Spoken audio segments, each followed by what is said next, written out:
Network News. Kubre ang pagnanakaw sa simbahan na basit na matatagpuan sa Barangay 8 of Vigan City, Ilocos Sur. Ang 23-year-old na caretaker, residente ng Barangay 9 of Vigan City, ay iniulat ang insidente ng pagnanakaw sa Vigan City Police Station.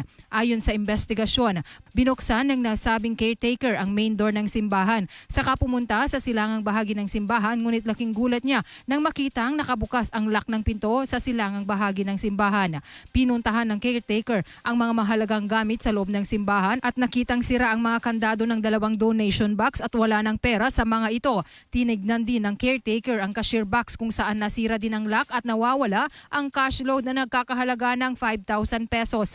Agad namang tinignan ng caretaker ang CCTV footage sa loob ng simbahan at nakita ang isang lalaking nakapantalon, naka-jacket at naka-bonnet na nagpursige at nagnakaw sa loob ng simbahan. Mula dito sa IFM Vigan, Idol Joyce Vasquez, Tatak, RMN. RMN Network News.